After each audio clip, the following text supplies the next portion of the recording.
Now, we had slightly different results in Texas. Now, if you guys remember, we were investigating ghost tracks. The theory is, if you park at the bottom of this hill, ghost children allegedly push you up the hill and up over these tracks, appearing to defy gravity. Here's what happened.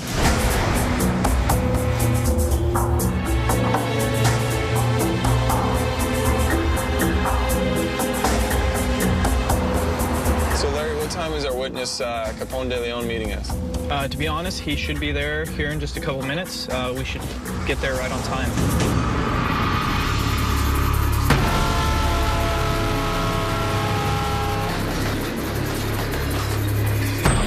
Right away, the first thing that strikes you about this place is it definitely looks like an uphill slope.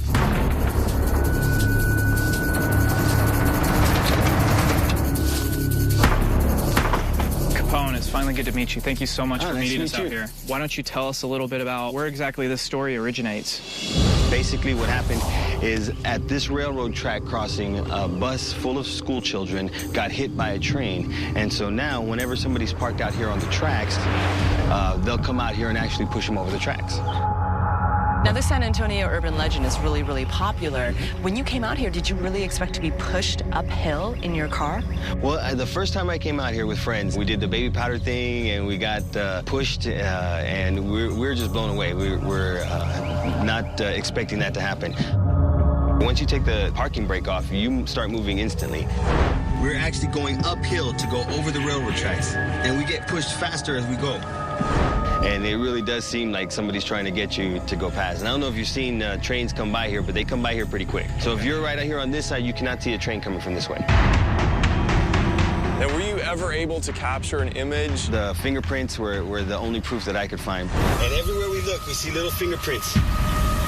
Little ones. But hey, for me, that was proof enough. I mean, like I said, I've never seen nothing like that. We like to conduct a few experiments, and we try to stay as close to the original video as possible. So if we can actually use your car for one of our experiments, that'd be great. Sure, no problem. Awesome, thanks. Well, we're gonna get started then. Okay, let's go. Now, in speaking with Capone, he believes that his car was also pushed up this hill by the spirits of the children, and the fingerprints left on the back of his car are evidence of that. So you can see, guys, there's already prints on this car. I mean, I watched Larry touch it. Let's thoroughly, wash this thing down. Just cover every square inch where we possibly think there might be prints of someone pushing it.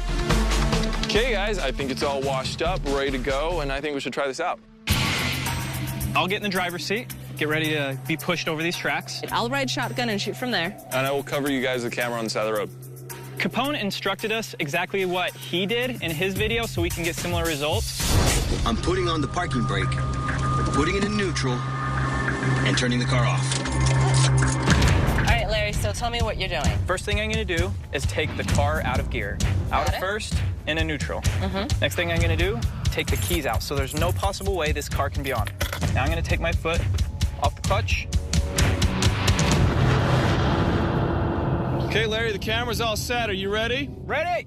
Okay, in 3, 2, 1, release the brake.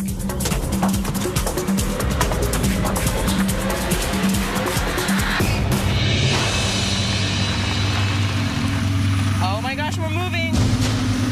Starting to roll. Holy crap. I can see me looking up a hill, but we're rolling You're up. definitely going. Are you picking up speed? Whoa, we're actually like, this is some speed. This is kind of incredible.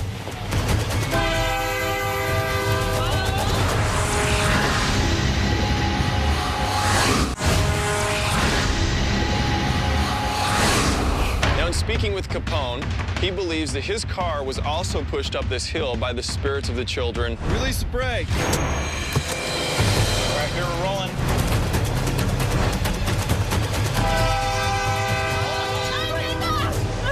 Oh my gosh. You could not even see that. Ben!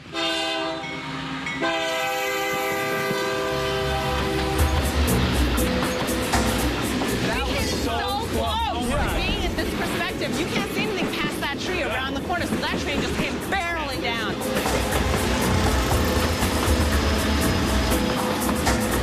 Did you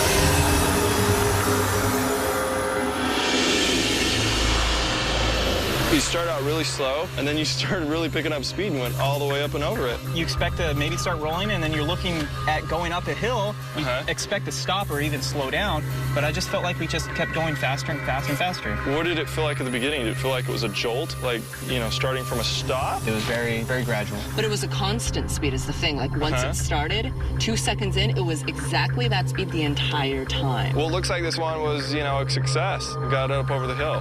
So why don't you back it up and we'll see if we can get some prints off of it. So we just went over the tracks in Capone's car. It is uphill. We were in the car. It rolled once we put it in neutral. What I think we'll do is we'll start the level where a child would be if they were pushing the car.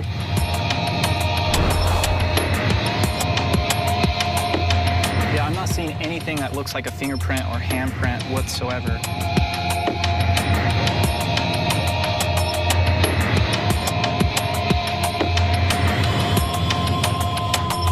We've really dusted this down, and I'm not seeing any prints at all. So I dusted the entire trunk of Capone's car, and there were no prints. There probably were some pre-existing prints before he began his experiment. Now, most of the reports that we've heard about in this case is with smaller mid-sized sedans rolling up this hill over the train tracks. So it makes me wonder, does size and weight matter?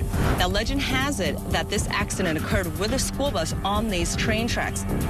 Can these kids that are pushing these other smaller cars up over this hill handle pushing something like our own school bus? Is this big enough for the size matters test, guys? I think this will work. All right, well, let's wash up the back of it and get on the tracks. Sounds good.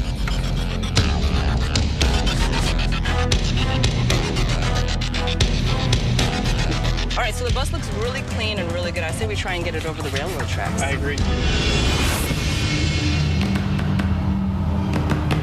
Hey, Chilon, are you ready? Yeah, we're rolling in here. You rolling out there? I'm rolling. 3, 2, 1.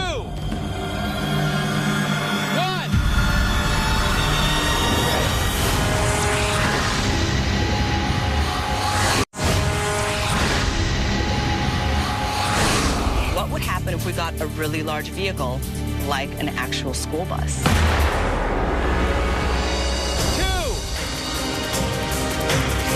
1.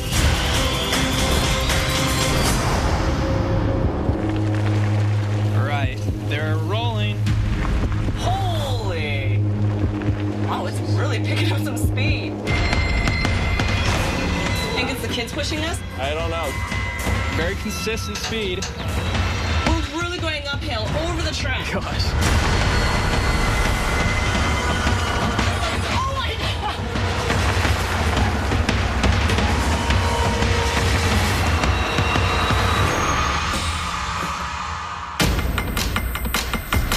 How was that? That was totally intense. Did you see how much speed we picked up? You know how when you were in the car, you said it was kind of a constant rate of speed?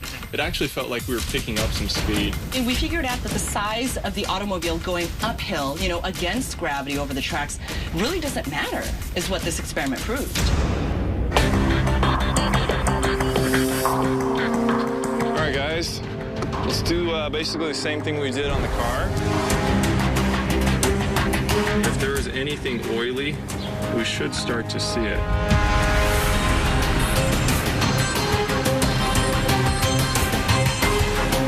Let's try this handle here.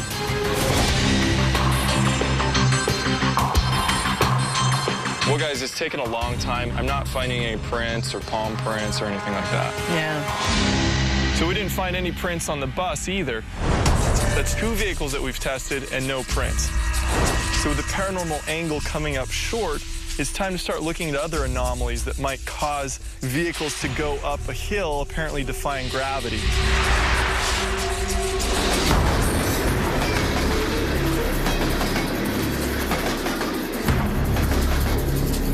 Basically, what this is going to do is give us a 3D model of the magnetic lines that are in the area. Oh, okay. The Earth's magnetic field has direction to it, and this magnet suspended in this gimbal. The red is pointing north. You can see it's dipping downwards.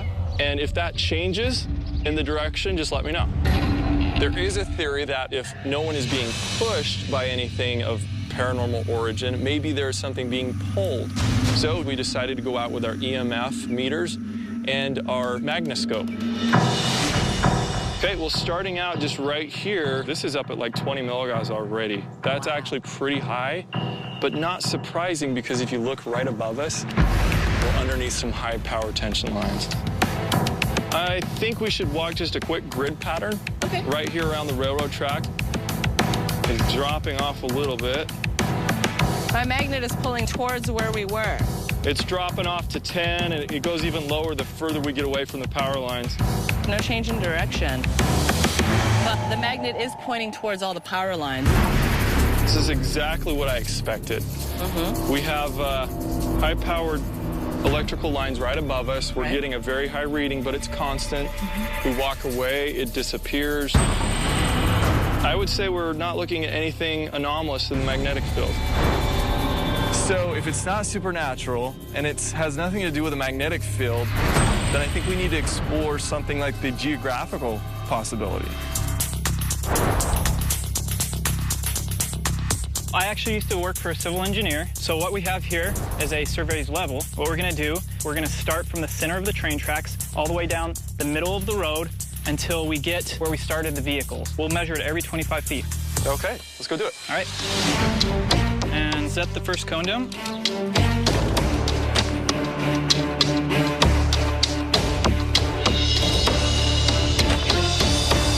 So that is 150 feet, right? Yep. All right, so Chilon, here's what I'm gonna need you to do. Take this level rod to each cone that you see here in the middle of the street. Hold these measurements towards me, and I'm gonna take a reading. All right, Chilon, you ready? Ready, I'm at the first cone. All right, 6.1, 5, 6.5, 5.3, 5, 1.5, 4, 6.5, 4.5. All right, last one. So our last one is 3.5. Give me a second to work the numbers here.